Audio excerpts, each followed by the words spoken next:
เป็นตั้งส่งเนาะขึ้นแล้วก็เลือดขึ้นสมองการในแม่ก็ยังคือเก่าปากเว้าบ่ได้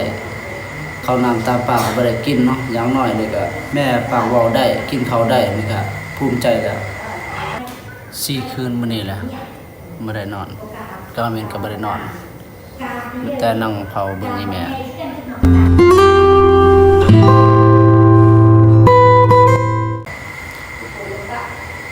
เอากับสวัสดีพี่น้องเนาะสวัสดีเด้อพี่น้อง FC เนาะเบิดทุกคนที่เข้ามารับชมแล้วก็มาติดตามเนาะโดยการตอนนี้ก็บาสิก็อยู่หมอเนาะห้องหมอแขวงเนาะมาส่งอีแม่เนาะอาการอีแม่นี่ก็คือฐานหมอว่าเป็นตั้งส่งเนาะขึ้นแล้วก็เลือดขึ้นสมองบาสิก็ได้นอนห้องหมอก็4คืนนี้แหละพี่น้องเนาะเบิ่งเผาอีแม่ทั้งวันทั้งคืนก็บ่ได้นอนเนาะเพราะว่าอาการอีแม่ก็ยังคือเก่าปากเว้าบ่ได้แล้วก็บ่ทันได้รู้สึกหยังนะพี่น้อยบ่ทันได้รู้สึกหยังเลยตอนนี้เนาะข้าวน้ำตาปากบ่ได้กินเนาะอย่างน้อยนี่ก็แม่ปากเว้าได้กินข้าวได้นี่ก็ภูมิใจแล้วอันนี้3มื้อ4มื้อ4คืนเห็นอาการแม่ก็คือเก่าพี่น้องเนาะนึงมากค่ะเงินใครเฮาบ่มีแล้วนับแต่สิเอายาจ่ายค่ายามื้ออื่นมื้อก็บ่มีพี่น้องเอ้ยจักสิหาแก้ไขแนวใดล่ะเงินค้ำค่ะหายืมน้ำพี่น้ำน้องแล้วเนาะคนละเซน1 2 เซนนี่ล่ะ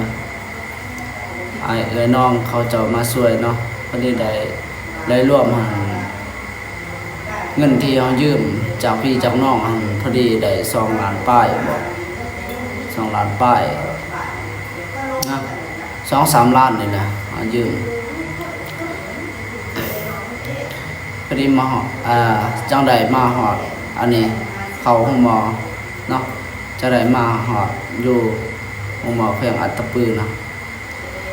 แต่ว่าตอนนี้นี่อาการนี้แม่ค่ะยังนอนอยู่มื้อนี้ก็มืดมื้อนะมีแต่นอนกับนอน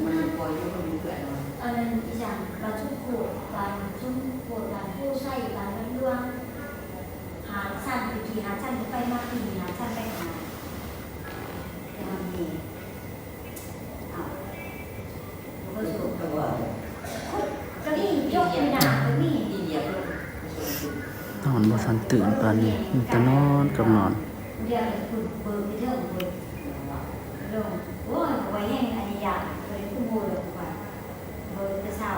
ขอให้เศร้าดีไว้เด้อแม่ตอนนี้ก็ฮอดห้องหมอแล้วเนาะนอนห้องหมอ4 คืนเลยขอให้หายไว้เด้อแม่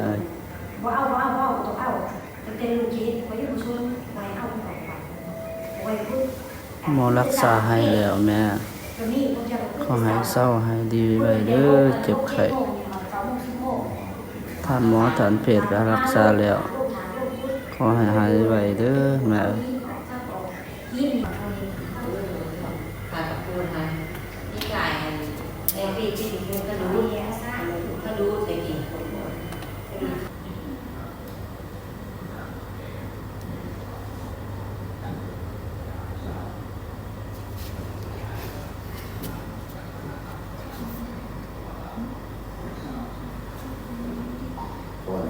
ba phải sang đây đi làm còn sau phan nó bỏ từ mắt và bạn đi làm mấy là phải hiện đôi nửa đi nữa là phải hiện nó cuộn nửa đi làm tươi quay ra cả cùng cả đủ họ hèเขาใส่ไปเขาไปเอาขับเราเจ๊แต่คนถามหรอกเลยเอาไปดูถามก่อนแม่จะไปวิ่งเขาเอาไปเห็นก่อนค่อยคืนเด้อค่อยคืนนะยกขึ้นอีก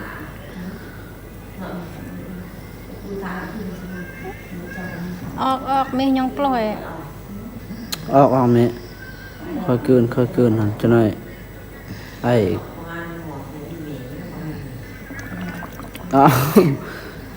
ออกดูดอืม ออก ค่อยเด้อเออเกินบ่ได้ไอ้ก็หยักๆได้เลยอันนี้นะกินนมแล้วก็กินน้ำหาก็ได้กินมื้อนี้ ออกมียองกล้อมียองกล้อ ค่อยแม่ออกค่อยออกอ๋อบ่เป็นนะค่อยเกินเด้อบ่ถูก ค่อยเกินเด้อแม่โอ้โดดบ่ได้ฮะ ง่ายมา โยว่าแบบบ่กินเลย ว่าจะได้ เรื่องแบบ nhiệt ra điềm không lạc bự ok โอ้อิ่มบ่ điềm กินน้ำนี่เย็นบ่มีแห้งอยู่บ่ nghe liềm đấy อืม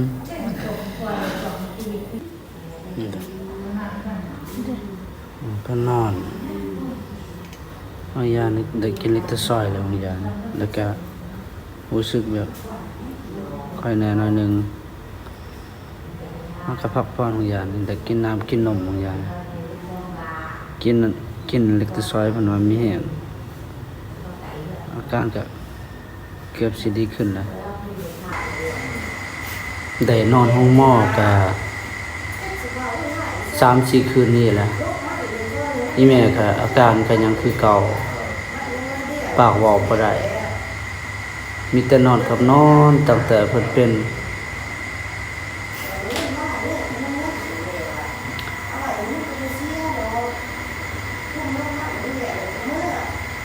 ตอนนี้ก็อยู่ห้องหมอแข็งขนาด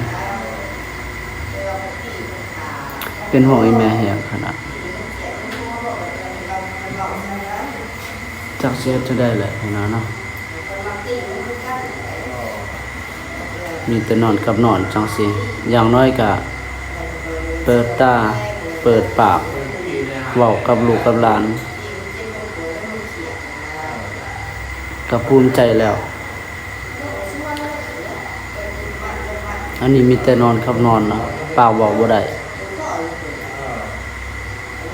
ตั้งแต่เพิ่นเริ่มอันนี้เป็นจังซี่เป็นมาแต่บ้านพุ่นแหละ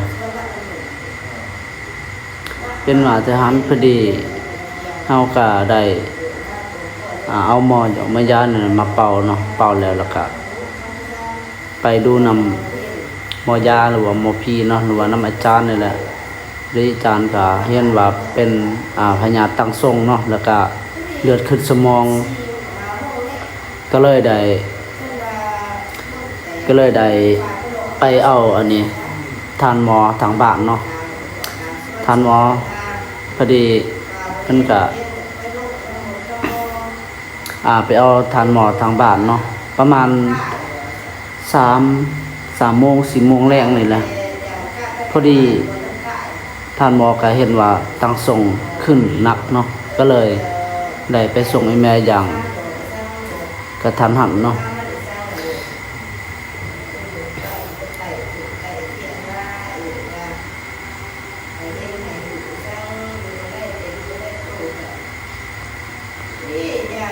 พอดีได้ไปส่งให้แม่อยู่หอดห้องหมอเมืองนะอยู่เมืองพุวงประมาณ8 โมง 9 โมงเลยแหละพอดีเพจก็เห็นอันนี้ตั้งส่งขึ้นเนาะเห็นว่า169 องศานะความแห้งพอดี12 โมงกลางคืน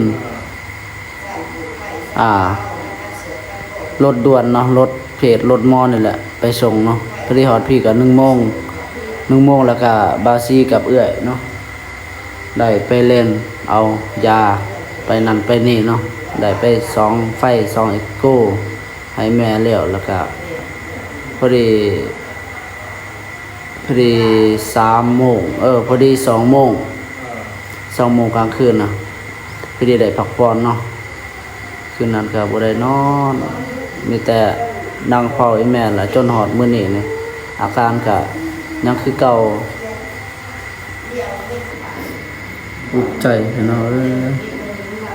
เป็นห่วงอีแม่หลาย เอื้อยก็บ่สบายเลยกระเพาะขึ้นอีกโอ้ยุ่งเงินก็บ่มีได้เอื้อยก็นอนข้างอะอันนี้หลานสาวมากับหลานกับน้องสาวเนาะน้องลูกน้ำบ่าวนี่แหละ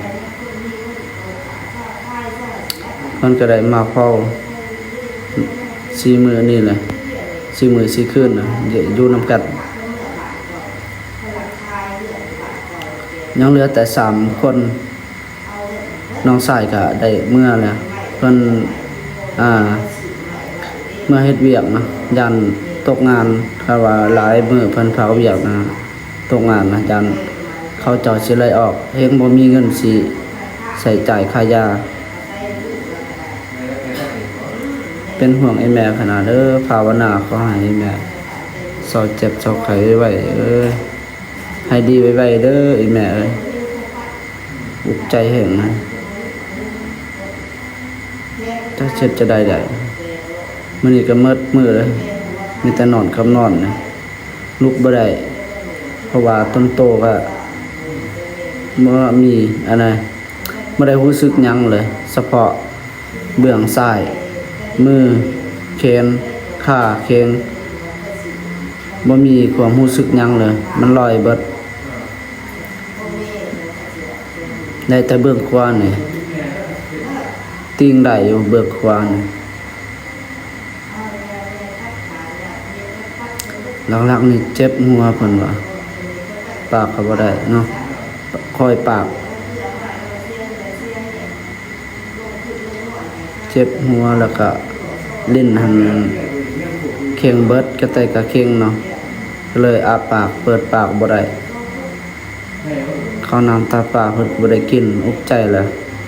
ไล่มาแต่บ้านกับมาหอดอันนี้มาอยู่ห้องหมอแข้งน่ะพอดี6 มื้อได้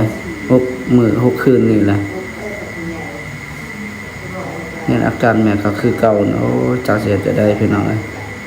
มีแต่ทำใจสู้ต่อไป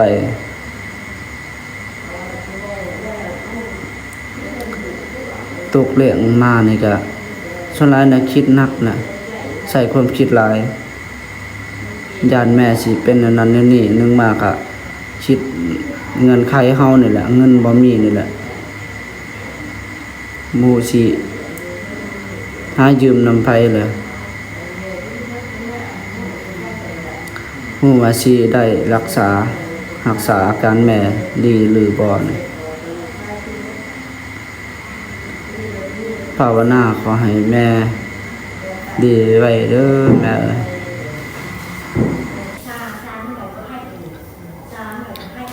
4 คืนมื้อนี้แหละบ่ได้นอนก็แม่นก็บ่ได้นอนมีแต่นั่งเผาเบิ่งอีแม่ก็มีแต่นอนกับนอนเนาะมาทำให้ตื่นมื่นตาบ่ได้เปิดปากเว้าก็บ่ได้เนาะเพราะว่ากระไตกับอันนี้ลิ้นแข็งเบิดปากเว้าบ่ได้บ่จักสินอนนะนอนก็บ่หลับกินข้าวก็บ่แซ่บนะเห็นสภาพอาการนี่แม่นี่5-6 มื้อนะเห็นว่ายังคือเก่านะแต่ว่าก็แค่น้อยนึงเนาะยังว่ามีอันนี้ยังว่ามื่นตาตอนเฮาปลุกนั่นแหละเนาะมื่นตาแล้วก็ได้เว้าค่อยๆอยู่เว้าได้แต่ว่าเสียงมันบ่ออกลิ้นมันแข็ง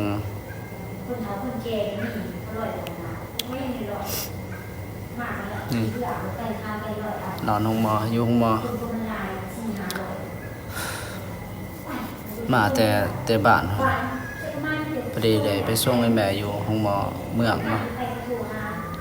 เขาเห็นอาการหนักเนาะแล้วก็รถฉุกเฉินทานหมอเขามาส่งหอดห้องหมอแขวงอัตตปือได้นอนห้องหมออยู่อัตตปือนี่ก็4 คืนนี่แหละมาอยู่พี่ก็ได้4 มื้อ4 คืนนี่แหละบาซี่ก็ขออวยพรให้แม่เนาะให้หายดีไวๆพี่น้องเนาะหากเป็นกำลังใจนะเด้อพี่น้องที่เข้ามารับชมเนาะ